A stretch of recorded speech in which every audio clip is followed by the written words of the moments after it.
Good afternoon to all of you.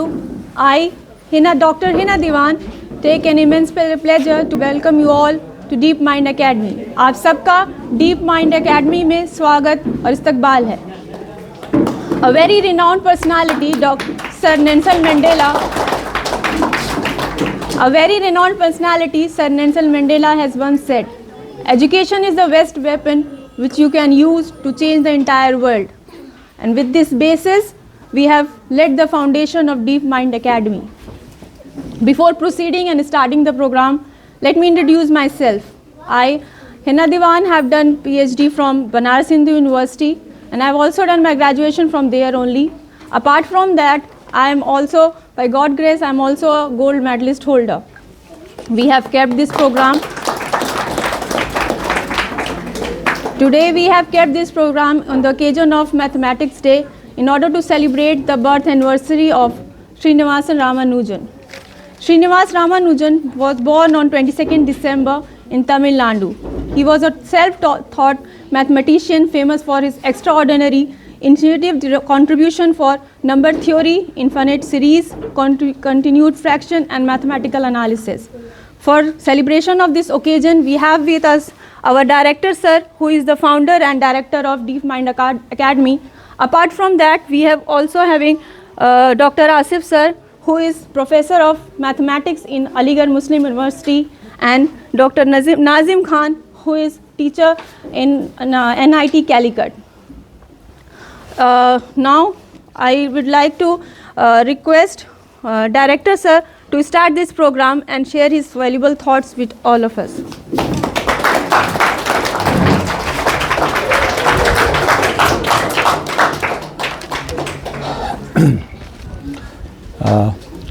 Very thank you, Dr. Hina Diwan.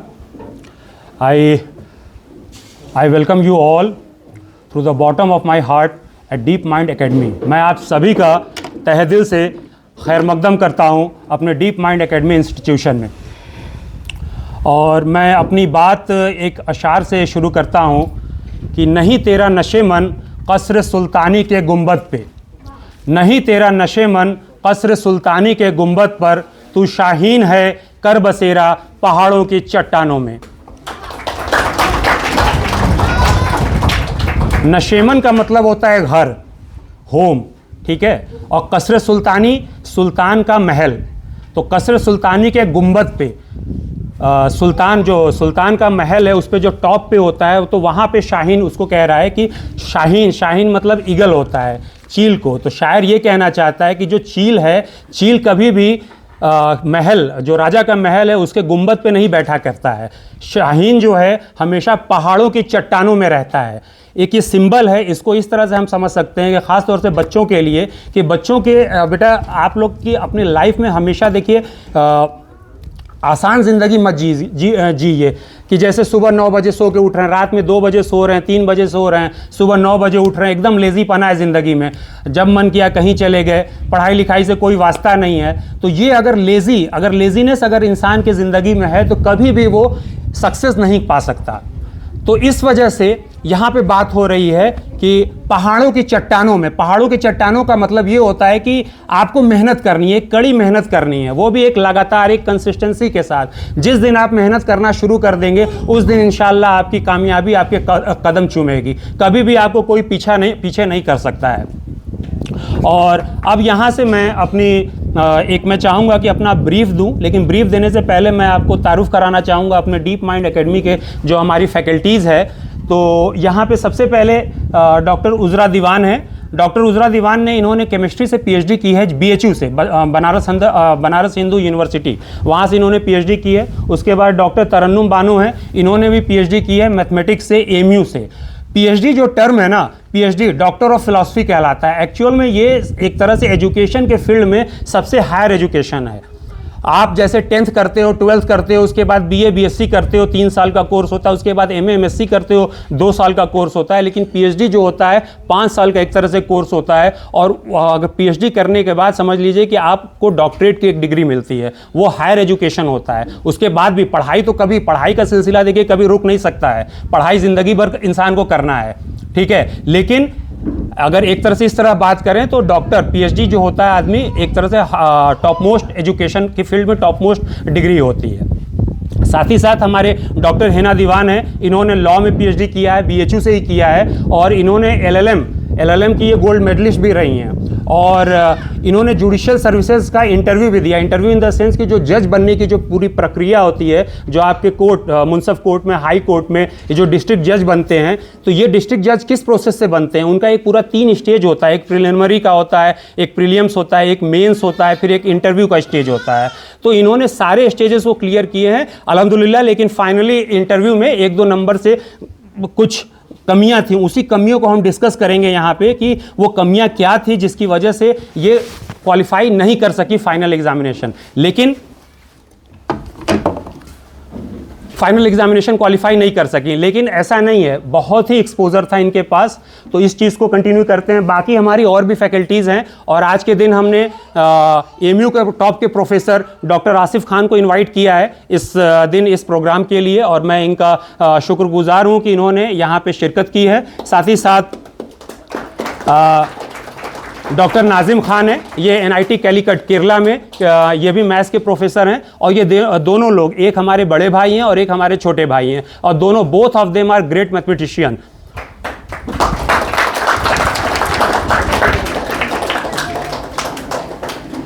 अब मैं थोड़ा सा आप लोगों को अपना ब्रीफ बताना चाहूँगा, क्योंकि जब तक मैं आपको अपना बैकग्राउंड नहीं बताऊँगा तो आप लोगों को चीज़ें समझ में नहीं आएंगी।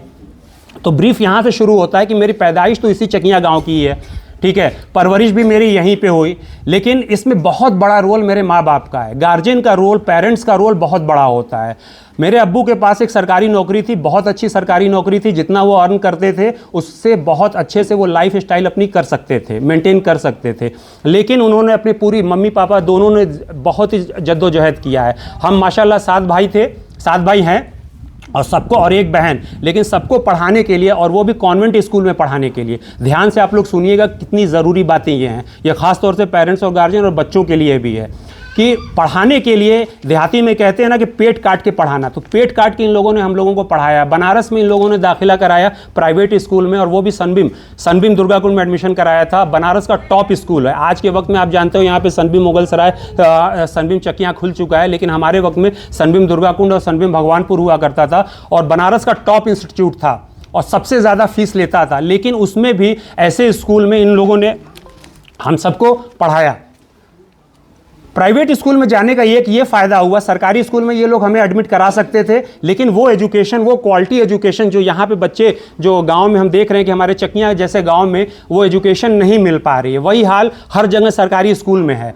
तो उन्होंने हमें प्राइवेट स्कूल में दाखिला दिलाया, और उसने कहीं ना कहीं सनबीम का बहुत बड़ा रोल है कि एक उसने फाउंडेशन हमें दिया, और वो फाउंडेशन इतना स्ट्रांग था कि जब इंटर करते करते मैंने तैयारी शुरू की तो मेरा बीटेक कंप्यूटर इंजीनियरिंग मैंने किया एमयू से, मुझे एडमिशन मिल गया अलीगढ़ मुस्लिम यूनिवर्सिटी में। वैसे 12th के बाद IIT-JEE भी एक टॉप का एग्ज़ाम होता है इंजीनियरिंग के फील्ड में, लेकिन IIT-JEE भी मैंने निकाला था, एक स्टेज मैंने क्लियर करा था। लेकिन हमारे टाइम में अलीगढ़ में हमारे गांव से काफ़ी बच्चे थे, इकराम भाई थे, फिर मरूम इनाम भाई थे, बहुत सारे लोग थे। तो एक था ख्वाब था कि हमें भी अलीगढ़ जाना है, इस वजह से अलीगढ़ में मेरा एडमिशन हुआ। मैंने IIT-JEE छोड़ा और अलीगढ़ में चला गया। अलीगढ़ जब मैं पहुंचा तो वहाँ पे काफ़ी अपना रहा, इंस्टीट्यूट रहा, 4 साल मैंने पूरा किया, और करते करते फिर मेरा TCS टाटा कंसल्टेंसी सर्विसेज है, कॉरपोरेट के फील्ड में बहुत अच्छी मानी जाती है, टाटा की कंपनी है, उसमें मेरा कैंपस प्लेसमेंट हुआ। कैंपस प्लेसमेंट होने के बाद मैं चला गया, बॉम्बे चला गया, वहाँ पर काम किया। लेकिन 6 महीने काम करते करते थोड़ा सा कॉरपोरेट लाइफ मुझे समझ में नहीं आया, मैं सेटिस्फाइड नहीं था। तो मुझे लगा कि मैं अपने एकेडमिक बैकग्राउंड में ही हायर एजुकेशन की तरफ चलता हूं, और यहाँ से मेरी ज़िंदगी में एक मोड़ आया जब मैं यहाँ से तैयारी मैंने शुरू की एमटेक। मुझे एमटेक मास्टर इन टेक्नोलॉजी कहलाती है, ये MSc या MA के बराबर होता है। ये मैंने JNU में मुझे एडमिशन मिला, और JNU जैसा यूनिवर्सिटी, जवाहरलाल नेहरू यूनिवर्सिटी, जवाहरलाल नेहरू कौन थे? First prime minister of India, उन्हीं के नाम पे ये यूनिवर्सिटी है, दिल्ली में है। और ये यूनिवर्सिटी बता रहा हूँ कि ऐसा यूनिवर्सिटी है कि जहाँ पे जब मैं यहाँ पे एडमिशन मुझे मिला है और मैंने एमटेक कंप्लीट किया, और उसी के साथ साथ मेरी PhD की भी पढ़ाई मुझे PhD में भी दाखिला मिल गया, और मैंने PhD भी कंटिन्यू किया। अब यहाँ पे हुआ क्या कि जेएनयू में जब इंसान पहुंचता है ना तो वहाँ का माहौल ही एकदम अलग है, वहाँ की दुनिया ही अलग है। वहाँ पे जो माहौल है सिविल सर्विसेज का, सिविल सर्विसेज वो एग्ज़ाम होता है जो आप देखते हो आईएएस आईपीएस देखते हो। आईएएस जो आपके डिस्ट्रिक्ट का जो कलेक्टर होता है, कलेक्टर साहब जिसे कहते हैं, जिसे डिस्ट्रिक्ट मजिस्ट्रेट कहते हैं, डीएम कहते हैं, वो बंदा पूरे जिले का मालिक होता है। उसी तरह से आईपीएस बनता है, आईपीएस भी सुपरिटेंडेंट पुलिस बनता है, डीआईजी बनता है। जितने टॉप के रैंक्स होते हैं पुलिस के, वो रैंक आईपीएस के थ्रू मिलती है। तो वहाँ पे हर बच्चा जो भी जेएनयू में पहुँच रहा है, जेएनयू में जाना आसान नहीं है, लेकिन अगर प्रॉपर गाइडेंस रहेगा तो आप भी ज़रूर पहुँचोगे, आपके भी बच्चे ज़रूर पहुँचेंगे। अब हुआ क्या कि जब जेएनयू में पहुँचा, ये मैंने भी भाई, अब हम भी थे, इंसानी थे, जब पहुँचे तो वो जो कलेक्टर बनने का जो ख्वाब होता है वहाँ पर जब लोगों को देखता है तो बहुत ही चकाचौंध करता है। तो मैंने भी तैयारी शुरू कर दी। अब मैंने जब तैयारी शुरू की तो मेरा तो एडमिशन एक तरह से एमटेक भी मैंने कर चुका था, पीएचडी रिसर्च का जो फील्ड होता है ना 5 साल का, जो जिसे हम पीएचडी कहते हैं, डॉक्टर के डिग्री कहते हैं, वो बहुत ही मतलब एक तरह से टाइम कंज्यूमिंग होता है। और उसमें एक नया रिसर्च करने के लिए एक नई चीज़ आपको खोजनी होती है, उसमें बहुत वक्त लगता है। अब क्योंकि मैं पीएचडी भी कर रहा था और साथ में सिविल सर्विसेज की मैंने तैयारी भी शुरू कर दी। अब सिविल सर्विसेज की तैयारी शुरू किया तो वो भी अपने आप में, सिविल सर्विसेज की तैयारी मेनली ग्रेजुएशन बीए या बीएससी करने के बाद आप दे सकते हो, एग्जाम दे सकते हो। अब वो तैयारी मैं पीएचडी के दौरान शुरू मैंने की, और मैंने उसमें भी 3 स्टेजेस होते हैं। ये सब जितने टॉप के इंडिया के सबसे टफेस्ट एग्जाम है यूपीएससी। जो बंदा आईएएस आईपीएस बनता है पूरी अपनी कौम का, अपने पूरे जिले का एकदम नाम रोशन कर देता है, पूरी अपनी लाइफ, पूरी अपने खानदान की ज़िंदगी चेंज कर देता है। अब यहाँ पे मैंने भी यही ख्वाब से मैंने भी शुरू किया कि यार मैं भी बन जाऊँ, अपना एक अधिकारी हो जाऊँगा मैं, मुझे भी बढ़िया वो 4 व्हीलर मिल जाएगा, लोग आगे पीछे मेरे भी घूमेंगे। तैयारी तो मैंने शुरू किया। अब क्योंकि रिसर्च का भी एक अपना टाइम था और यूपीएससी खुद अलग से एक टाइम मांग रहा है, अब दोनों में मैं फंसा था, लेकिन बहरहाल मैं तैयारी कर रहा था। अब यूपीएससी 3 स्टेजेस में होते हैं, एक वही प्रीलिम्स स्टेज, एक मेंस होता है और एक इंटरव्यू होता है। प्रीलिम्स भी मैंने कंप्यूट किया, निकाल लिया, मेंस में भी मैं लगा, लेकिन वही है कि दोनों में टाइम देना है, मेंस में और इधर रिसर्च भी। मेरा सुपरवाइजर भी भाई आपको फ्री नहीं छोड़ेगा, जो भी सुपरवाइजर आपका हेड होता है, जो गुरु होता है, वो आपको कभी खाली नहीं छोड़ेगा। तो उधर काम भी, रिसर्च भी करना है और तैयारी भी मैं कर रहा था। अब इसमें क्या हुआ कि फाइनली मेरा मेंस नहीं हुआ, लेकिन तैयारी के दौरान, और पीएचडी मेरी इधर धीरे धीरे मेरी कंप्लीट भी हो गई। अब तैयारी के दौरान मुझे ये बात समझ में आई कि एजुकेशन बहुत ही इंपॉर्टेंट है एक कम्युनिटी के लोगों को चेंज करने के लिए। और वैसे भी हमारे कौम में जब हुजूर सल्लल्लाहु अलैहि वसल्लम के ऊपर वही नाजिल हुई तो सबसे पहला टर्म था इक़रा बिस्म रब्बिका, इक़रा बिस्म रब्बिका। इसका मतलब इक़रा मतलब पढ़ रब के नाम से। और ये जो एजुकेशन था कहीं ना कहीं हमारे कौम में, हमारे लोगों के बीच में, और जो मार्जिनलाइज्ड कम्युनिटीज़ हैं, जो लोअर तबके के लोग हैं, वहाँ पे एजुकेशन की बहुत ज़्यादा कमी है। अब हुआ क्या कि जब ये करते करते तैयारी करते मुझे लगा कि यार कहीं ना कहीं मुझे अपने ही एरिया में, जैसे अब पीएचडी करके मुझे नौकरी अवेलेबल थी, ऐसा आप लोग मत समझिएगा कि मुझे नौकरी नहीं मिल रही थी। नौकरी की अपॉर्चुनिटी मेरे पास बहुत थी, मैं भी चाहता तो दिल्ली और मुंबई, एक तो टीसीएस का जॉब वैसे ही मैंने छोड़ा था, लेकिन उसके बाद भी मुझे बहुत अच्छी अपॉर्चुनिटीज़ थी, मैं फॉरेन भी जा सकता था। लेकिन कहीं ना कहीं तैयारी करके थोड़ा सा ये समझ में मुझे आया था कि समाज के लिए थोड़ा वर्क करना है। हर कोई अगर नौकरी करेगा तो अपने लोगों के बीच में जो समाज की जो चीज़ें हैं, जो कमियां हैं, उस कमियों को कैसे दूर करेगा। क्योंकि हमने देखा है कि चकिया जैसे गांव में एक गैप है क्वालिटी एजुकेशन को लेके, यहाँ पे वो चीज़ नहीं मिलती है। अब जो यूपीएससी की तैयारी मैंने पीएचडी के दौरान शुरू की, अगर वो यूपीएससी की तैयारी अगर मैं यहाँ पे शुरू कर देता 10th के बाद 11-12 से शुरू कर देता, या कम से कम यार आईएएस के बच्चे आईएएस क्यों बनते हैं? कभी आप लोगों ने सोचा है? एक अधिकारी का ही बच्चा अधिकारी बनता है, आईपीएस का ही बच्चा आईपीएस बन रहा है, क्यों नहीं हम में से आप में से कोई बन जा रहा है? बनते हैं, लेकिन रेट बहुत कम है। तो वजह यही है क्योंकि वो बंदा आईएएस होता है, उसके घर में माहौल होता है, इस वजह से बच्चा शुरू से ही उस फील्ड में लगा रहता है, उसको बहुत अलग से कुछ करने की जरूरत नहीं होती है और वो फाइनली आईएएस बन जाता है, पूरे अपने खानदान का चेंज कर देता है, नाम रोशन कर देता है। तो वही कमी जो मेरे अंदर जो कमी थी कि जो मैंने तैयारी पीएचडी में शुरू किया, और क्योंकि और ये यूपीएससी का टाइम लिमिट भी होता है, ये 30 साल के हो जाएंगे तो 30 साल के बाद, आप जनरल की मैं बात कर रहा हूं, 30 साल के बाद आप लोगों को देने का अटेम्प्ट ही नहीं मिलेगा, ठीक है? तो 30 साल के पहले करना, 21 साल से शुरू होगा और 30 साल, ये 10 साल के टाइम में आपको निकालना होता है। यहां पे जब बच्चे बड़े होते हैं तो 24-25 साल के तो ऐसे ही हो जाते हैं, पता ही नहीं कि यूपीएससी क्या है। और उसके बाद फिर जैसे जब तक आप होश संभालोगे तब तक आपकी तैयारी थोड़ी सी लेवल की आई, तब तक 30 साल आप क्रॉस कर चुके होगे और यूपीएससी का ड्रीम खत्म हो जाएगा। तो बात यही मैं कह रहा हूं कि ये जो हमारे गांव में, जो हमारे समाज में जो कमियां हैं, उस कमियों को फुलफिल करने के लिए हम लोगों ने मैंने जब ये मेरी कंप्लीट हुई है, जब चीज़ें समझ डेवलप हुई, हर इंसान को बचपन से ही ये चीज़ें डेवलप नहीं होती हैं, जब इंसान वक्त लगाता है किसी चीज़ में, एक्सपीरियंस होता है, तब उसको जाके ये चीज़ें डेवलप होती हैं। तो वक्त लगा, मेरा भी 30 साल क्रॉस मेरा भी हो गया, फिर जाके धीरे धीरे दिमाग में समझ मुझे आई कि नहीं यार, अपने समाज में अपने लोगों के बीच में चल के कुछ काम करना है। अब काम करना है तो मैंने अपने प्रोफेसर से, काफ़ी प्रोफेसर से डिस्कस किया, अपने भाइयों से, अपने दोस्तों से, अपने कलीग से, कि यार कुछ ऐसा किया जाए जैसे कि समाज में, जिससे हम कुछ अपना दे सकें, जो कुछ हमने सीखा है, जो कुछ हम नहीं कर सके, वो एक्सपोज़र हम अपने लोगों को दे सकें। और इसी के तहत हमने एक इंस्टीट्यूशन जो आपके सामने है, डीप माइंड एकेडमी क्लासेस करके, इसका एक फाउंडेशन रखा और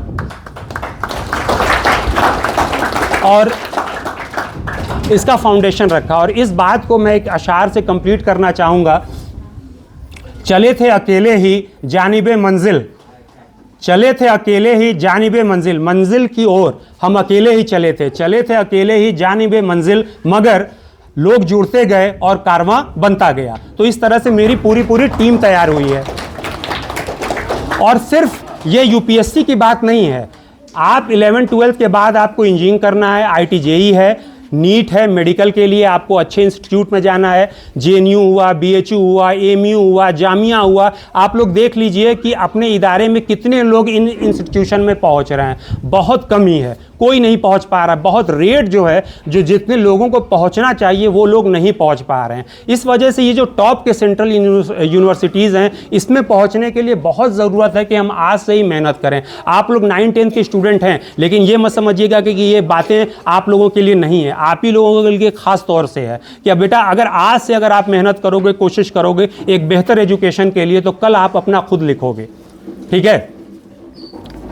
और इस तरह से मैं अपनी बात अब ख़त्म करता हूँ। अब बहुत ज़्यादा मैं टाइम ले चुका हूँ। मैं अपने chief guest doctor Asif Khan को इनवाइट करना चाहूँगा, जो थोड़ा सा आप लोगों को नेशनल मैथमेटिक्स डे, जो रामानुजन के ऊपर एक बहुत ग्रेट मैथमेटिशियन था, जिसके पास न पढ़ने के लिए पेज नहीं था, उसके पास अगर उसकी आप लोग हिस्ट्री निकाल के देखोगे तो वो बंदा रद्दी में से एक एक पेज निकालता था। उसके पास इतना पैसा नहीं था कि वो पेज लाके उस पर मैथ सॉल्व कर सके, लेकिन क्योंकि उसको पढ़ना था, पढ़ने का चस्का था, उसने क्या किया कि रद्दी में से पेज निकालता था और वो मैथ्स के प्रॉब्लम सॉल्व करता था। और उसके बाद क्या हुआ कि उसने एक ऐसा प्रॉब्लम सॉल्व किया उस रद्दी के पेज पे, और उसको उसने अपने टाइम में वो लेटर एक इंग्लैंड के एक प्रोफेसर के हाथ में लगा। उसका नाम हार्डी था। वही हार्डी रामानुजन अगर होता है तो हार्डी, वो बंदा प्रोफेसर था ऑक्सफोर्ड में, कैम्ब्रिज में वो प्रोफेसर था। उस बंदे के हाथ में वो लेटर लगता है, और जो प्रॉब्लम उसने सॉल्व किया था रामानुजन ने,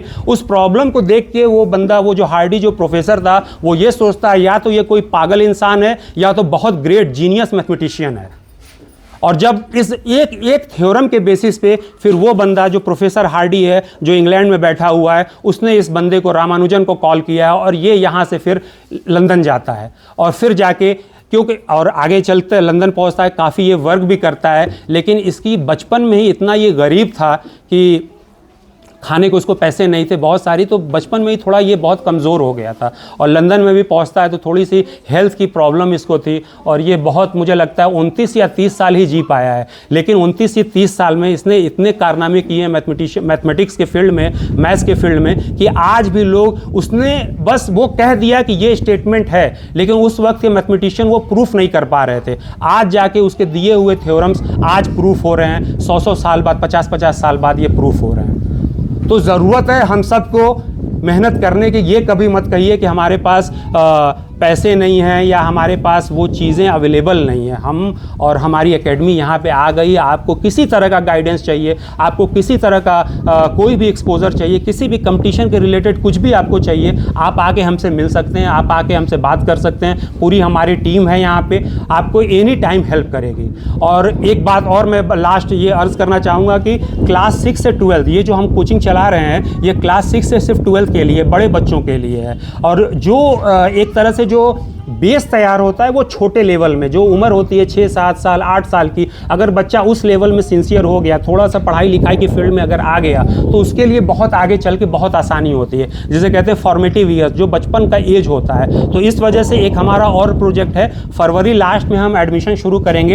एक डीप माइंड पब्लिक स्कूल के नाम से एक स्कूल हम रन करेंगे, और उस स्कूल में हम छोटे बच्चों का प्ले ग्रुप से क्लास 3rd तक सिर्फ एडमिशन लेंगे, और हम पूरी कोशिश करेंगे कि उन बच्चों को एक बेहतर से बेहतर एजुकेशन जो हमारी फैकल्टी के थ्रू उनको प्रोवाइड कराई जाए। जो चकियाँ जैसे बहुत महंगे इंस्टीट्यूट्स यहाँ पे 1 ही 2 हैं जो महंगे हैं, बाकी कोई ऐसा इदारा नहीं है जो बेहतर एजुकेशन प्रोवाइड कर रहा है। हार्डली मुझे लगता है कि 12th पास या BA किए हुआ फैकल्टी है उनके पास, वही लोग पढ़ा रहे हैं। तो अल्हम्दुलिल्लाह हमारे इंस्टीट्यूट में, हमारे स्कूल में सारे वेल क्वालिफाइड PhD फैकल्टी और इस तरह की बहुत सारी फैकल्टीज़ हैं जो इस काम का बीड़ा उन्होंने उठाया है कि हम अपने समाज में कुछ काम करेंगे इंशाल्लाह। फिर तो इसी के साथ मैं अपनी बात ख़त्म करता हूं, और मैं इनवाइट करूंगा डॉक्टर आसिफ खान को।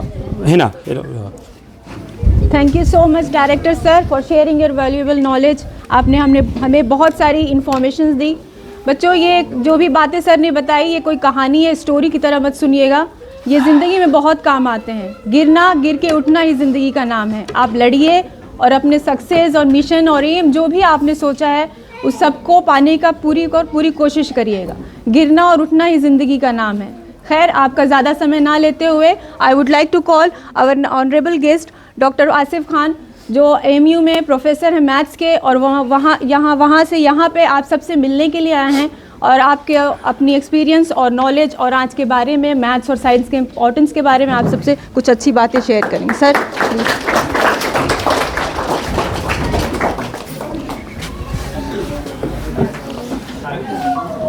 एक minute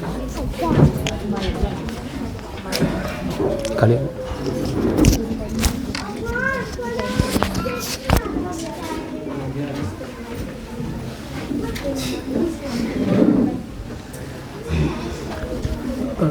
Thank you, Dr. Reena. Respected Director Khalid Khan of Deep Mind Academy, elders, parents और प्यारे बच्चों, अस्सलाम वालेकुम and good afternoon to all of you. देखिए, मुझे बेहद खुशी है इस बात का कि नेशनल मैथमेटिक्स डे सेलिब्रेशन पे मैं डीप माइंड एकेडमी में आप सबके बीच में हूँ। जैसा कि अभी डिस्कस हुआ कि नेशनल मैथमेटिक्स डे क्यों मनाया जाता है, गवर्नमेंट ने इसको क्यों एक ऑफिशियल बनाया, ये बेसिकली 2011-12 की बात है कि गवर्नमेंट ने रामानुजन के बर्थ एनिवर्सरी को officially national mathematics day declare किया। उनकी बर्थ एनिवर्सरी 22 दिसंबर, हालांकि उनकी पैदाइश 1887 में है। वो तमिलनाडु के एक छोटे से गांव इरोड में, वहाँ उनकी पैदाइश हुई थी। और जब उनकी उस वक्त पैदाइश हुई थी तो उस वक्त उनको कोई फॉर्मल ट्रेनिंग नहीं मिली थी। जैसा भी डॉक्टर खालिद ने बताया कि उनको कभी कोई फॉर्मल ट्रेनिंग नहीं मिली थी। बेसिकली क्या हुआ था कि उस वक्त ना उनके पास इतनी एडवांस किताबें थी, ना प्रॉपर टीचर्स थे, और बिना फॉर्मल ट्रेनिंग के, और एक फाइनेंशियल कंस्टेंट अलग थे, पैसे की दिक्कत थी। उसके बावजूद भी लगभग उन्होंने 2900 के अप्रॉक्स 2900 के अराउंड फार्मूले, मैथमेटिकल रिजल्ट्स डेवलप किए, और बाद में उस रिज़ल्ट्स को प्रोफेसर GH हार्डी को भेजा, और प्रोफेसर GH हार्डी को ख़त के ज़रिए भेजा। प्रोफेसर GH हार्डी ने जब उसे इवेलुएट किया तो उन्हें समझ में आ गया कि ये कोई लेजेंडरी मैथमेटिकल जीनियस है। और इवन इनके आने पे प्रोफेसर GH हार्डी से किसी ने सवाल किया कि आप अपने को और अपने स्टूडेंट को अगर इवेलुएट करना चाहें तो 10 में से कितना अंक देंगे। तो उन्होंने कहा था कि अगर 10 में से मुझे देना हो तो मैं खुद को 4 दूंगा और रामानुजम को 10 में से 9 अंक दूंगा। तो ये समझ लो उनके पोटेंशियल की बात थी। अच्छा, इसमें दूसरा ये है कि क्यों गवर्नमेंट ने नेशनल मैथमेटिक्स डे 22 दिसंबर को ही क्यों नेशनल मैथमेटिक्स डे डिक्लेयर किया। तो उसकी वजह ये है कि बेसिकली वो मैथमेटिक्स को प्रमोट करना चाहते थे। अब मैथमेटिक्स को क्यों प्रमोट करना चाहते थे, क्यों गवर्नमेंट करना चाहती है, तो उसके लिए अभी मैं इस पे आऊँगा कि जैसे अगर आप देखें तो रामानुजम का एक कंजेक्चर वो कहलाता है जो कि ऐसे रिजल्ट जो प्रूफ भी नहीं हुआ, डिसप्रूव भी नहीं है। जैसे कुछ रामानुजम को इंट्यूशन भी था, बहुत से रिजल्ट उन्होंने नंबर थ्योरी वगैरह में ऐसे दिए थे जो उस वक्त प्रूफ नहीं हुए, 50 साल बाद जाके प्रूफ हुए। तो ऐसे टर्म्स को हम क्या कहते हैं, कंजेक्चर कहते हैं, ठीक है ना, कंजेक्चर कहते हैं। अच्छा, एक चीज़ और देखिए कि रामानुजम खुद कहते थे कि an equation has no meaning unless it expresses a thought of God. तो यही नहीं था कि सिर्फ मैथमेटिक्स से ही वो रिलेटेड थे, उनका स्पिरिचुअल कनेक्शन भी था, ऊपर वाले से उनका एक स्पिरिचुअल कनेक्शन भी था। अच्छा, अब जैसे बच्चे ये पूछते हैं कि मैथमेटिक्स ही क्यों, मैथमेटिक्स को क्यों इतना गवर्नमेंट ने इंपॉर्टेंस दिया, तो अक्सर बच्चे ये जो सवाल पूछते हैं, इसके लिए मैं ये करना चाहूँगा कि देखो आप अपना डेली लाइफ के क्वेश्चन, डेली लाइफ प्रॉब्लम देखो कि टाइम मैनेजमेंट से लेकर डेली लाइफ डिसीजन से लेकर इंजीनियरिंग की तैयारी कर रहे हो, वहाँ मैथमेटिक्स का पेपर होता है, मेडिकल की तैयारी करते हो, उसमें नीट में फिजिक्स की रिक्वायरमेंट होती है, मेरिट में फिजिक्स का बहुत बड़ा रोल, और फिजिक्स उन्हीं का अच्छा होता है जिनकी मैथमेटिक्स अच्छी होती है। तो फाइनली फिर क्या आ गया, लेके मैथमेटिक्स आ गया। दूसरा है कि रिसर्च में आप ऑप्टिमाइजेशन में जाओ, अप्रॉक्सीमेशन में जाओ, इन सब में मैथमेटिक्स बेस है। अच्छा, इसके बाद अगर आप जैसे डॉक्टर खालिद ने बताया कि सिविल सर्विसेज की तैयारी, तो सिविल सर्विसेज की तैयारी अगर आप एडमिनिस्ट्रेशन की लाइन में जाना चाहते हो, ब्यूरोक्रेट्स बनना चाहते हो, तो जो 3 लेवल है उसमें एक पेपर होता है, पहले लेवल में प्रीलिम्स में होता है CSAT, civil services aptitude test. उस एप्टीट्यूड टेस्ट में बेसिकली 9th 10th की मैथ्स यूज़ होती है, लॉजिकल रीजनिंग के बेस्ड क्वेश्चंस होते हैं, क्वांटिटेटिव एप्टीट्यूड होती है, वो भी एक अच्छा क्वालिफाइंग पेपर होता है, बिना उसके आप मेंस का एग्जाम नहीं लिख सको। और लास्ट स्टेज जो होता है वो क्या होता है, पर्सनालिटी इंटरव्यू। तो मैथमेटिक्स का इंपॉर्टेंस इस तरह है। और अच्छा, तीसरा ये चीज़ कि जैसे आज का जो दौर है ना, वो आर्टिफिशियल इंटेलिजेंस और मशीन लर्निंग का दौर है, हम उस दौर में जी रहे हैं। जैसे इससे पहले क्या होता था कि 12th करने के बाद हमारे पास अक्सर 2 रास्ते दिखाई देते थे कि या तो आप इंजीनियरिंग में जाओ या मेडिकल में जाओ, लेकिन अब वक्त के साथ साथ कई ऑप्शन और खुल गए, जैसे AI, artificial intelligence, machine learning का। तो ये दोनों क्या टर्म है, इन दोनों को भी मैं समझा दूंगा। और ये दोनों जो आर्टिफिशियल इंटेलिजेंस और मशीन लर्निंग, ये दोनों के दोनों बेसिकली इसके बैकग्राउंड में जो है ना, वो मैथमेटिक्स यूज़ हो रहा है। कैसे मैथमेटिक्स यूज़ हो रहा है, देखिए इसके बैकग्राउंड में जैसे आप इस तरह के जो ऐप्स यूज़ करते हो, जैसे आप गूगल सर्च करते हो या फेस रिकॉग्निशन, जो मोबाइल ऐप ये जितने भी ऐप यूज़ हैं, इन सब के सब पीछे जो है मैथमेटिक्स इन्वॉल्व है। जैसे अलजेब्रा हुआ, प्रोबेबिलिटी हुआ, स्टैटिस्टिक्स हुआ, कैलकुलस हुआ, रीजनिंग, एल्गोरिथम, ये सब मैथमेटिक्स का पार्ट है। तो जब तक आप मैथमेटिक्स नहीं अच्छा करोगे, तब आपको बेसिकली मैथ को स्ट्रांग बनाने की ज़रूरत है, क्योंकि आजकल नए वक्त में आपको डेटा साइंटिस्ट की पोस्ट आ रही है, AI इंजीनियर बनना है या कोई इनोवेटर बनना है, इन सब के लिए बैकग्राउंड में मैथमेटिक्स है। इसीलिए गवर्नमेंट ने नेशनल मैथमेटिक्स डे को इतना इंपॉर्टेंस दिया। अच्छा, जैसे अब ये है कि AI क्या है, अब ये इस वक्त आर्टिफिशियल इंटेलिजेंस, देखो ऐसा कोई भी बिहेवियर जो ह्यूमन इंटेलिजेंस को कॉपी करे, ऐसी कोई जैसे मशीनों को ट्रेन करना कि जो ह्यूमन इंटेलिजेंस को कॉपी करे, वो बेसिकली आर्टिफिशियल इंटेलिजेंस कहलाता है। जैसे एग्जांपल के तौर पे आप आजकल वो ये यूज़ करते हो ना, वॉइस असिस्टेंट, जैसे वो अलेक्सा है, या सेल्फ ड्राइविंग कार्स हो गए, या फेस रिकॉग्निशन हो गया, या गेम प्लेइंग हो गया। तो इन सब के बैकग्राउंड में क्या है, बेसिकली आपका मैथमेटिक्स वर्क करता है। अच्छा, दूसरा मशीन लर्निंग भी इसी का एक पार्ट है, जिसमें हम मशीनों को ट्रेन करते हैं कि मशीन से हम कैसे काम ले सकें। मैं एग्जांपल के तौर पे ये समझा रहा हूँ कि देखिए हमारा दिमाग कैसे काम करता है। एक 2 साल का अगर बच्चा होगा तो वो लाइफ में डिसीजन नहीं ले पाता, उसे नहीं मालूम कि उसके सामने मान लो अगर कोई जानवर है तो वो उसे नुकसान पहुँचाएगा कि फ़ायदा पहुँचाएगा। लेकिन जब वो उस बच्चे को ट्रेन किया जाता है तो वही 5-6 साल का होते होते उसे मालूम चल जाता है कि ये जानवर मुझे नुकसान पहुँचा सकता है कि नहीं, वो डिसीजन लेने लगता है। तो जिस तरह हमारा ब्रेन वर्क करता है, क्या उसी तरह मशीनों को ट्रेन कर सकते हैं? अपने आप में बड़ा अटपटा सवाल लगता है। लेकिन देखिए आज आप जो भी ये आप यूज़ करते हैं ना, गूगल लेंस के एक मोबाइल से एक टेक्स्ट पूरा का पूरा कॉपी हो गया किताब का, तो इस तरह का गूगल लेंस हो गया, या और भी आप जो इसमें व्हाट्सएप में जो लोकेशन ट्रेस करते हो, है ना, दूसरा कैंडिडेट कहाँ है आपका दोस्त, लोकेशन ट्रेस करते हो, इन सब के पीछे भी क्या इन्वॉल्व है, मैथमेटिक्स इन्वॉल्व है। ठीक है, तो अब क्वेश्चन ये हुआ, जैसे आप कार ड्राइव कर रहे हो, तो कार ड्राइव करते वक्त आपको एक अंदाज़ा होता है कि मैं कब मुझे ब्रेक लेना है, कब नहीं लेना है।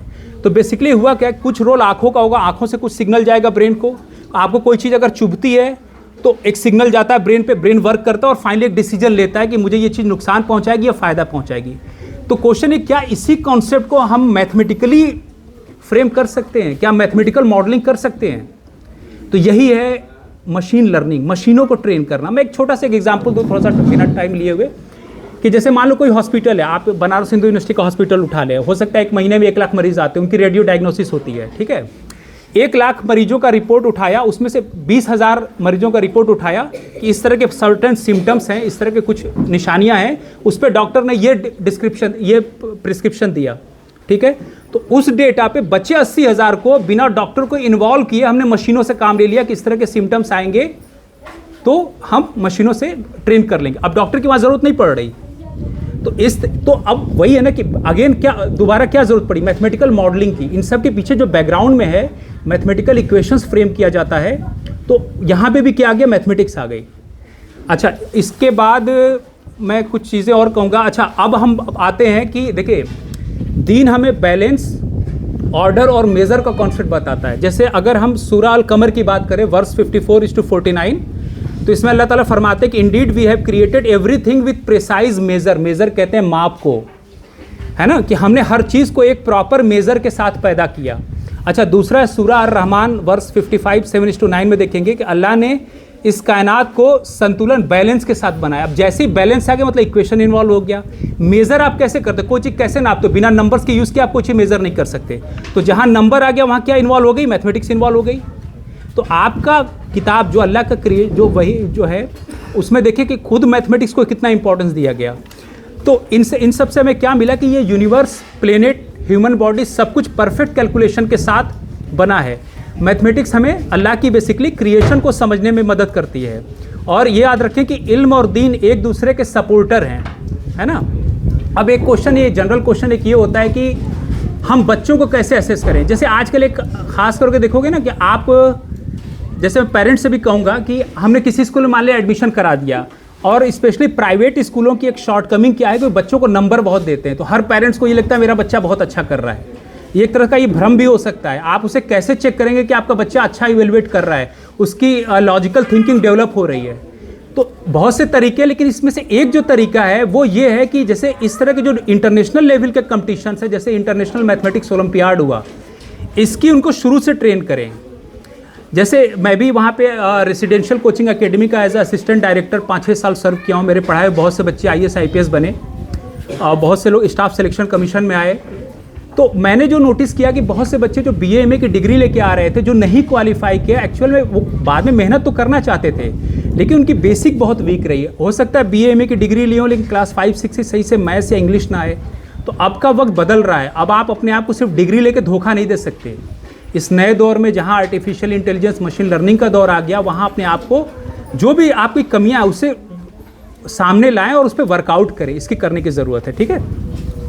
अच्छा, इसमें दूसरा मैं ये कहूँगा कि मेरे जो रोल मॉडल वो मेरे पेरेंट्स, मेरे फादर, मैं उनका थोड़ा सा बात बताऊँगा, बाबू सिराजुद्दीन खां, जिन्होंने 70-71 के अराउंड चकिया GIC से हाई स्कूल और इंटरमीडिएट किया। और एक बड़ी अच्छी है यहाँ पे कि हमारे मैथमेटिक्स हमारे गांव की हमेशा अच्छी रही है। चाहे मैं प्रोफेसर इकराम खान सर की बात करूँ, चाहे मोहसिन भाई हुए या और लोग, मैथमेटिक्स इस गांव की हमेशा अच्छी रही है।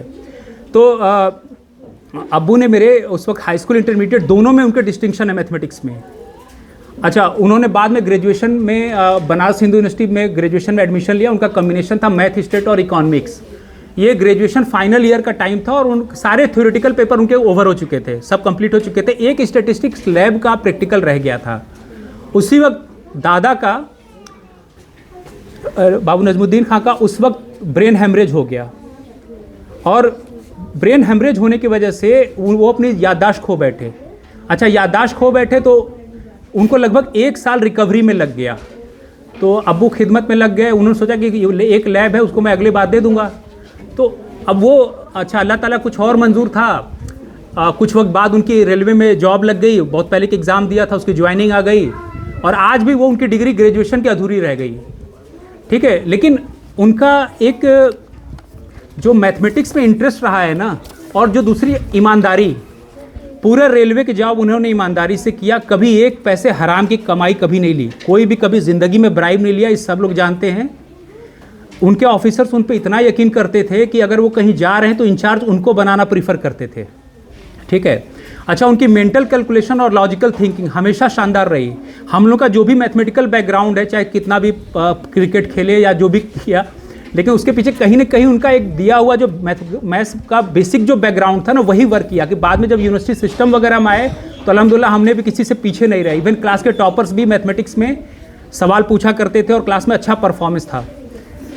अच्छा, मैं इन सब के लिए मैं डॉक्टर खालिद को स्पेशल अप्रिसिएशन देना चाहूँगा और उनके स्ट्रॉन्ग टीम को, जिन्होंने फोकस किया कॉन्सेप्ट बेस्ड लर्निंग पे, एकेडमिक एक्सेलेंस पे और मोरल वैल्यूज़ के साथ एक एजुकेशन प्रोवाइड करना, है ना, मोरल वैल्यूज़ के साथ। और ऐसे इंस्टीट्यूशन सिर्फ एग्ज़ाम के लिए नहीं, ज़िंदगी के लिए प्रिपेयर करते हैं। और मैं उम्मीद करता हूं कि डॉक्टर खालिद खान के लीडरशिप में डीप माइंड एकेडमी में स्ट्रॉन्ग माइंड, रिस्पॉन्सिबल सिटीजन और एथिकल प्रोफेशनल तैयार करेगी। अच्छा, बच्चों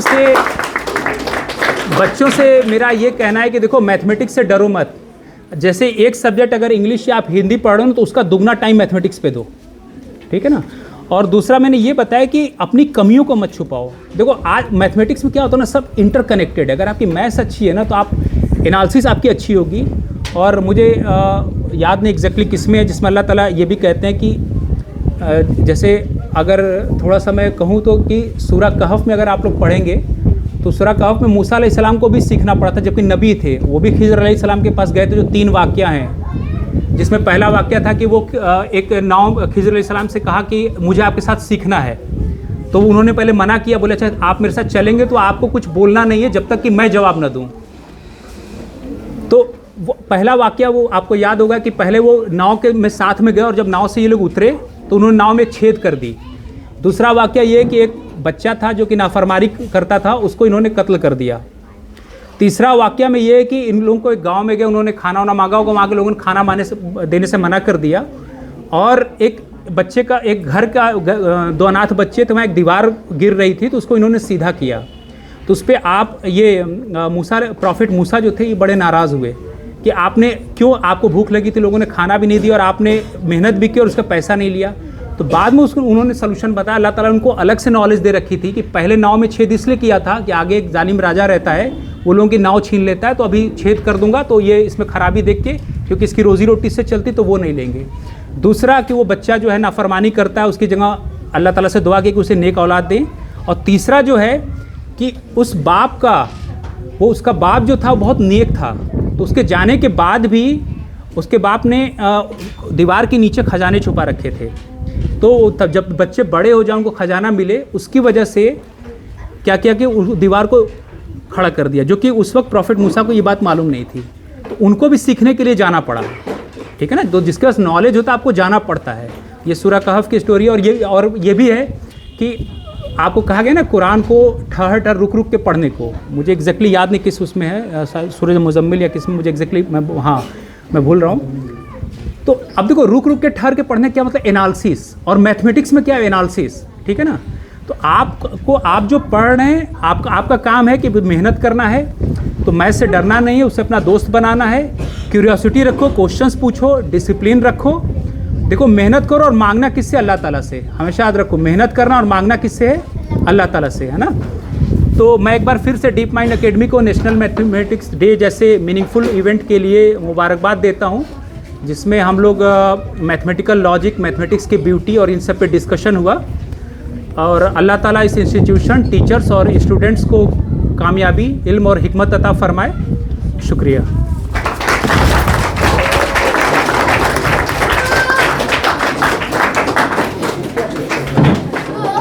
Thank you so much, sir, for sharing and giving your valuable thoughts and sharing so much of information about mathematics. आपने कितने अच्छे तरह से मैथ्स और रिलीजन को इंटरकलेक्ट कराया है, कैसे एक दीन और हमारा एजुकेशनल एक मैथ जैसा सब्जेक्ट रिलेटेड है। सर ने कितनी अच्छी अच्छी छोटी छोटी बातें बताई। मुझे लगता है कि ये इन्फॉर्मेशन आपको ज़रूर आगे काम आएगा।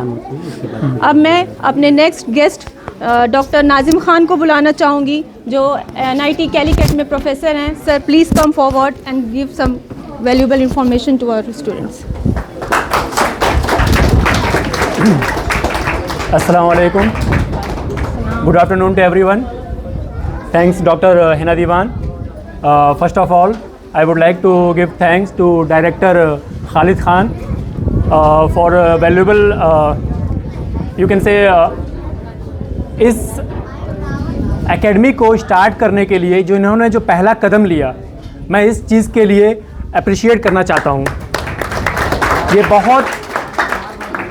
ये कदम लेना बहुत ज़रूरी था हमारे गांव के लिए, हमारे गांव के बच्चों के लिए बेहद ज़रूरी था। मैं तकरीबन 30-32 साल का हूं। अब मैंने पूरे अपने लाइफ में देखा है कि हमारा गांव एजुकेशंस के मामले में रियली बहुत ज़्यादा बैकवर्ड है अगर हम कंपेयर करें शहरों से। तो ये इनिशिएटिव लेना इस स्टेज पर बहुत ही ज़रूरी था। इनका जो इनिशिएटिव है, अभी फ़िलहाल इन्होंने कहा है कि ये कोचिंग शुरू कर रहे हैं डीप माइंड एकेडमी 6 से 12 के लिए, और आगे जाके फरवरी में ये स्टार्ट करेंगे स्कूल भी छोटे छोटे बच्चों के लिए, प्ले ग्राउंड से प्ले स्कूल से लेकर प्ले क्लासेस से लेकर क्लास 3 के लिए, और स्टेप बाय स्टेप ये ले जाएंगे अब 12 तक। तो ये जो इनिशिएटिव लिया इन्होंने रियली बहुत ज़रूरी है हमारे गांव के आसपास के लोगों के लिए। ओके, फर्स्ट ऑफ ऑल एक चीज़ और भी इम्पॉर्टेंट है, मैं बहुत ज़्यादा टाइम नहीं लूँगा, मैं लास्ट स्पीकर हूँ और ऑलरेडी टाइम हो चुका है बहुत ज़्यादा। मैं बहुत शॉर्ट में सबसे पहले मैं अपने बारे में बता दूँ। मेरा नाम नाजिम खान है, मैंने PhD अलीगढ़ मुस्लिम यूनिवर्सिटी से किया है और मैंने graduation BSc Banaras Hindu university से किया है। दोनों हिंदुस्तान के टॉप यूनिवर्सिटीज़ कहलाते हैं, सेंट्रल यूनिवर्सिटीज़ में आते हैं। वहाँ सिलेक्शन लेना, वहाँ की एजुकेशन लेना अपने आप में बहुत वैल्यूबल है। उसके बाद मैंने PhD करते ही मेरी जॉब लग गई NIT कैलिकट में, केरला में ये एक इंस्टीट्यूट है। इसका फुल फॉर्म है नेशनल इंस्टीट्यूट ऑफ टेक्नोलॉजी। ये टेक्नोलॉजी का इंस्टीट्यूट है। वहाँ पे बेसिकली BTech होता है, BTech BArch और भी कुछ कोर्सेज अभी स्टार्ट किए जा रहे हैं, प्रोफेशनल कोर्सेज, और साइंस के भी कोर्सेज होते हैं जैसे BSc MSc और PhD रिसर्च वगैरह होते हैं। तो आप में से बच्चे पहले ये बताइए कि आप में से कितना जानते हैं IIT और IIT का फुल फॉर्म? IIT का फुल फॉर्म कोई जानता है इसमें से? और कोई? इन्होंने कहा इंडियन इंस्टीट्यूट ऑफ टेक्नोलॉजी। उसी तरह NIT का फुल फॉर्म अभी मैंने बताया जस्ट। कोई बता सकता है? कोई और बताएगा? क्या होता है बताए? गुड। ये दो इंस्टीट्यूट, ये बहुत ज़रूरी है जानना, ये दो इंस्टीट्यूट और ऐसे और भी हैं जो गवर्नमेंट ने दो साइड से, देखिए ध्यान सुनिएगा, एक सेंट्रल, एक होता है स्टेट यूनिवर्सिटीज़ जो स्टेट्स के अंदर होते हैं, एक नेशनल लेवल बात करें तो एक साइड से सेंट्रल यूनिवर्सिटीज़ हैं जैसे AMU Aligarh Muslim University, BHU Banaras Hindu University, Jamia Delhi University, Hyderabad University, ऐसे बहुत सारे टॉप यूनिवर्सिटीज़ हैं, ठीक है ना। ये सेंट्रल यूनिवर्सिटीज़ हैं जो इंडिया के टॉप मोस्ट यूनिवर्सिटीज़ आते हैं और वर्ल्ड लेवल पे फेमस हैं।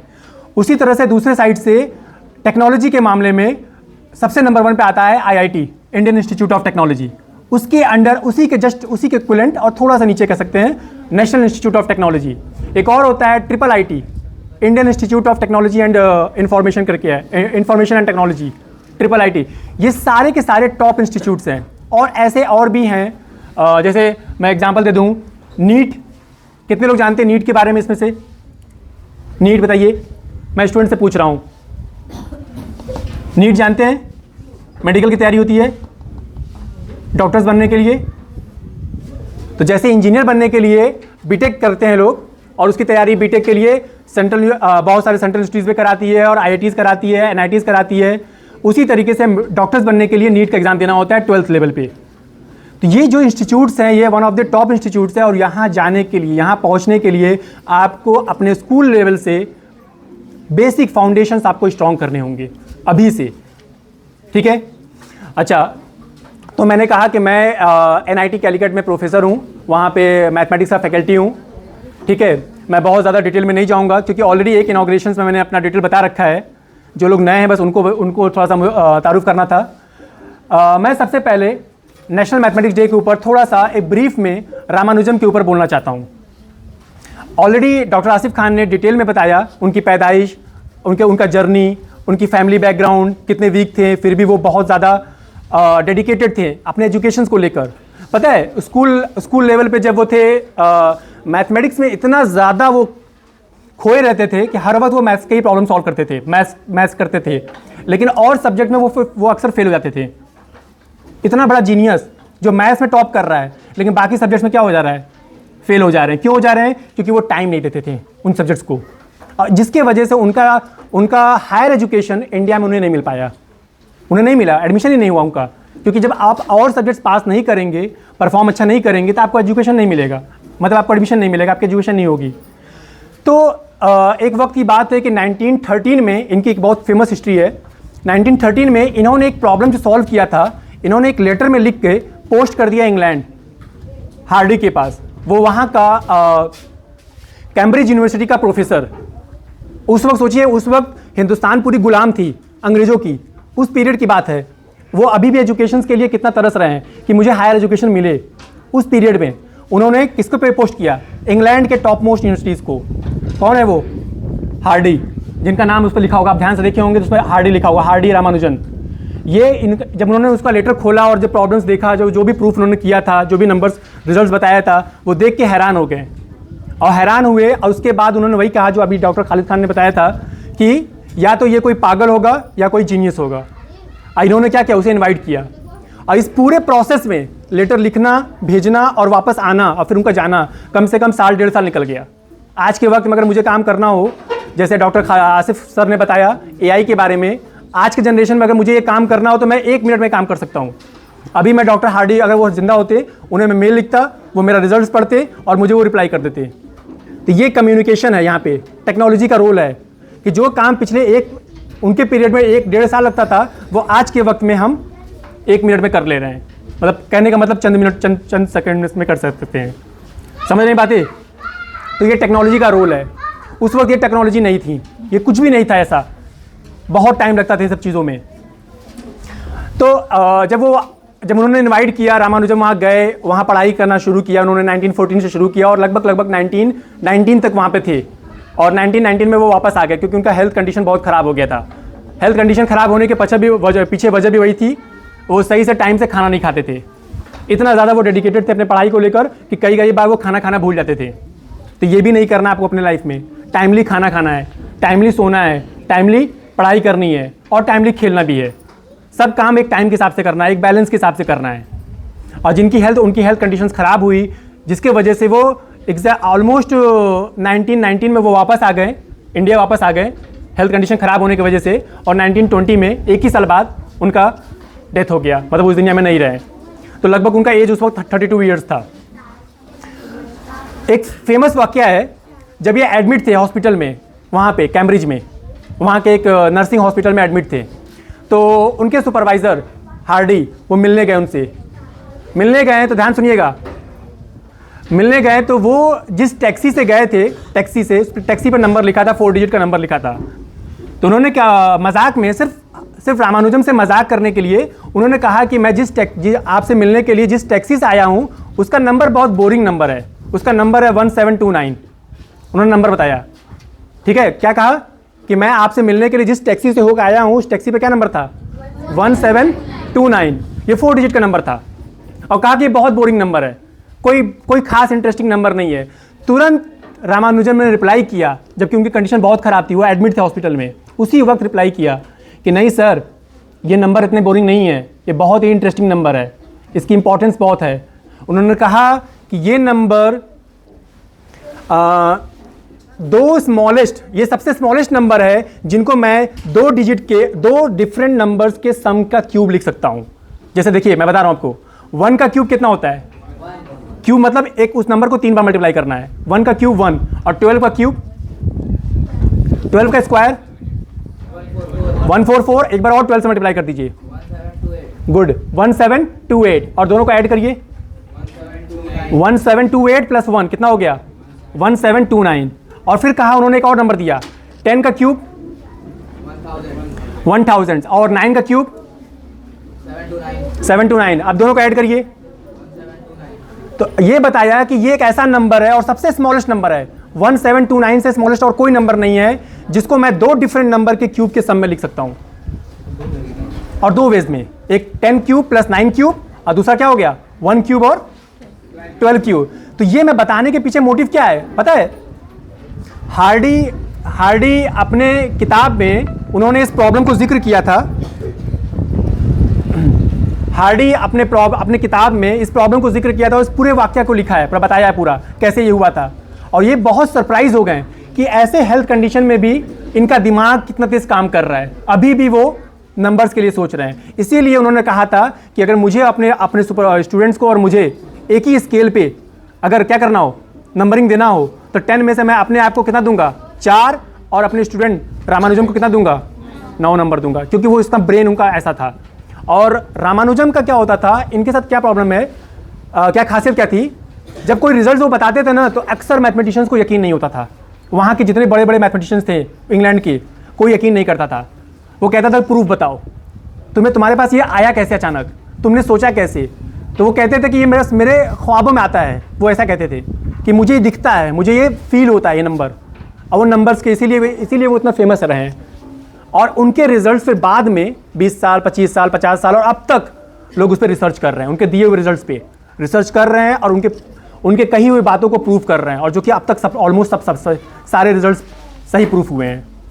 तो ये अब उस वक्त उन्होंने लिख दिया था, ये उनकी इंपॉर्टेंस है।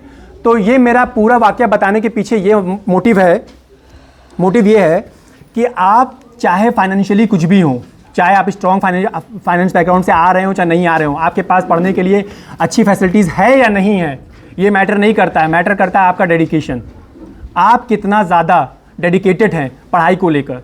और सिर्फ बात मैथ्स की नहीं हो रही है, आपका जिस फील्ड में इंटरेस्ट हो, जिस फील्ड में हो। अगर मैं स्पोर्ट्स की बात करूं तो अगर आप स्पोर्ट्स में आपको लग रहा है कि आप कर सकते हैं अच्छा, तो आपको उसमें वन ऑफ द बेस्ट होना चाहिए। ये नहीं कि सिर्फ टाइम बिंग के लिए आप अपना सिर्फ टाइम पास करने के लिए आप अपना सिर्फ उसमें दे रहे हैं टाइम। अगर आप एजुकेशन में बेस्ट देना चाहते हैं, चाहे वो मैथ्स हो, चाहे साइंस हो, चाहे आर्ट्स हो, चाहे कोई भी फील्ड हो, उसमें आपको वन ऑफ द बेस्ट होना चाहिए। अगर आप सिर्फ रेस में भीड़ में अगर आप हैं, भीड़ में, तो आपको कोई नहीं पहचानेगा। आप सोचिए अभी जो बात हो रही है, लगभग 100 साल पहले बात हो रही है, उस पीरियड में तमिलनाडु में कितने लोग पैदा हुए होंगे और कितने लोग मर गए होंगे, हम में से कोई नहीं जानता होगा उनको। हम सिर्फ एक ही बंदे को क्यों बात कर रहे हैं, रामानुजम की ही बात क्यों कर रहे हैं? क्योंकि वो वन ऑफ द बेस्ट था, इस वजह से हम उसकी बात कर रहे हैं। तो आपको भी वैसे ही बनना अपने लाइफ में। आपको एजुकेशन सिर्फ फॉर्मेलिटी, सिर्फ डिग्री के लिए नहीं लेनी है, समझ रहे हैं बात? आपको डिग्री के लिए नहीं लेनी है, जो पढ़नी है उसमें अपना जान लगा देना है, अपना पूरा डेडिकेशन, अपना फुल मोटिवेशंस के साथ पढ़नी है। इसी बात को कनेक्ट करने के लिए मैं एक पॉइंट पहले एक सवाल पूछना चाहता हूँ। बच्चों आप लोग बताइएगा, आप में से कितने लोगों के पास मोबाइल है? जरा हाथ उठाइए तो, कितने लोगों के पास मोबाइल है? जरा आप लोग अपना हाथ उठाइए तो, उठाइए प्लीज, ये बहुत नॉर्मल सवाल है। कितने लोगों के पास मोबाइल है? माज मोबाइल यूज करते हैं? साद हाथ उठाइए प्लीज, मैं जानना चाहता हूँ, काउंटिंग देखना चाहता हूँ। ये गलत बात है, आप लोग हाथ नहीं उठा रहे हैं। टीचर और स्टूडेंट्स के बीच में हमेशा इंटरेक्शन अच्छा होना चाहिए। अगर टीचर पूछ रहा है तो स्टूडेंट्स को जवाब देना चाहिए।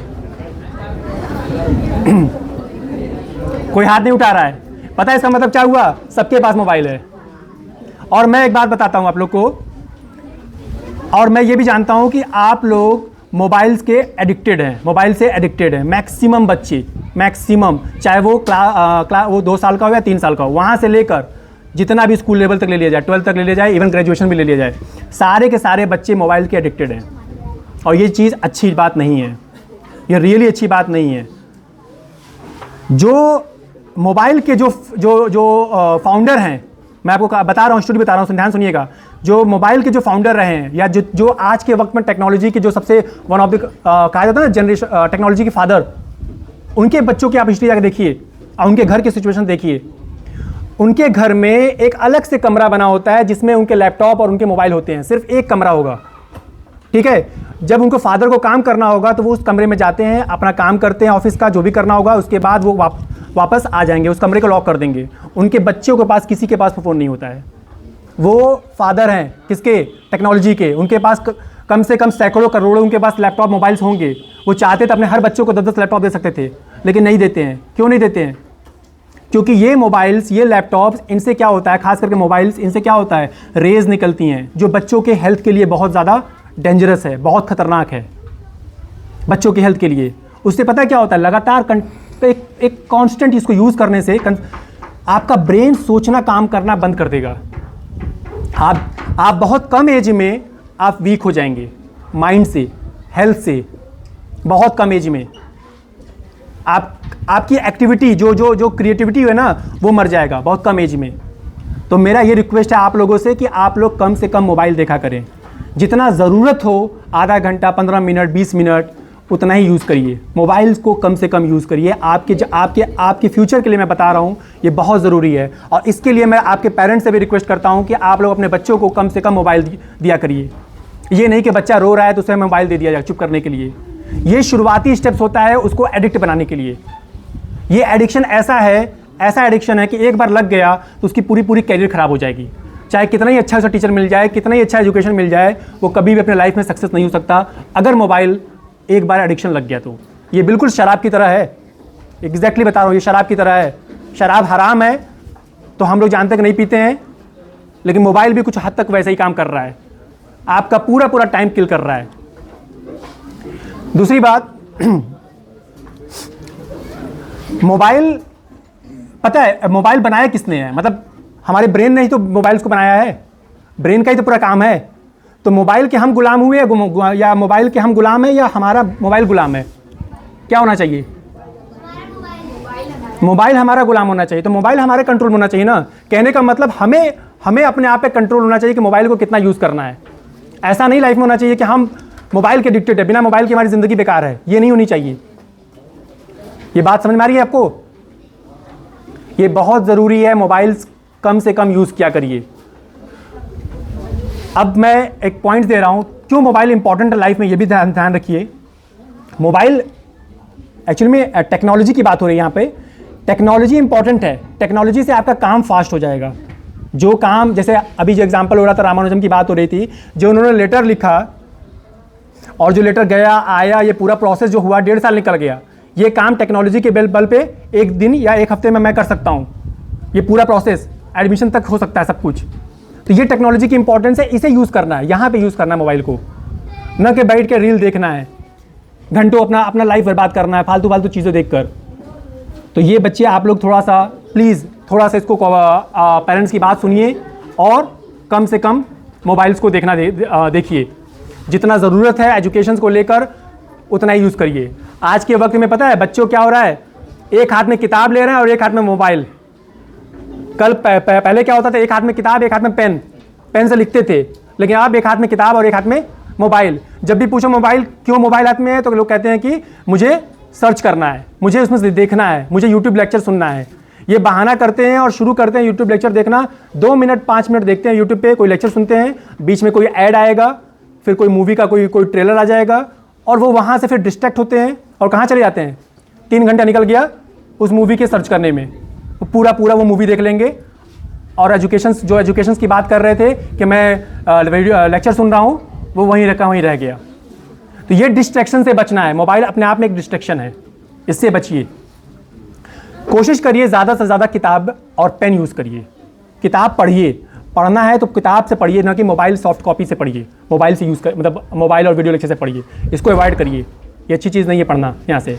जब आप एक लेवल बन जाएगा, जब आप रिसर्च में आ जाएंगे, जब आप थोड़ा सा हायर एजुकेशन लेंगे, उस टाइम आप मोबाइल यूज़ कर सकते हैं, बड़े लेक्चर सुन सकते हैं। मैक्सिमम किताबों से पढ़ने की हैबिट डालिए, उससे आपका माइंड शार्प होगा, उससे आप अच्छा सोचेंगे, अच्छा बोलेंगे, अच्छा करेंगे। ठीक है, मैं ऑलमोस्ट अपनी बातें यहाँ पर कंप्लीट कर रहा हूँ। और ये जो डॉक्टर खालिद खान सर ने जो स्टार्ट किया है ये इनिशिएटिव, स्कूल प्लस कोचिंग, ये दोनों, इसके लिए मैं रियली बहुत अप्रिशिएट करना चाहता हूँ। आप लोग इसमें ज़्यादा से ज़्यादा पार्टिसिपेट करने की कोशिश करें। Thank you.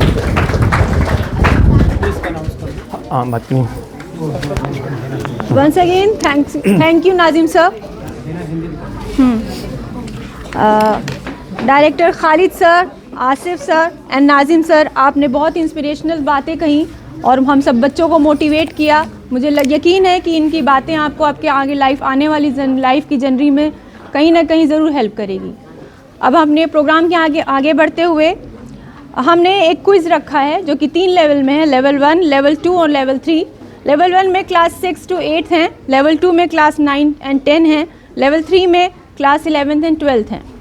यहाँ पे आपको आधा घंटा दिया जाएगा। कुछ क्वेश्चंस हैं जिसके मल्टीपल चॉइस आंसर्स हैं, तो आप इस क्वेश्चन को करिए और जिसके जैसे मार्क्स आएंगे वैसे हमारे यहाँ पे प्राइज़ डिस्ट्रीब्यूशन होगी। Thank you.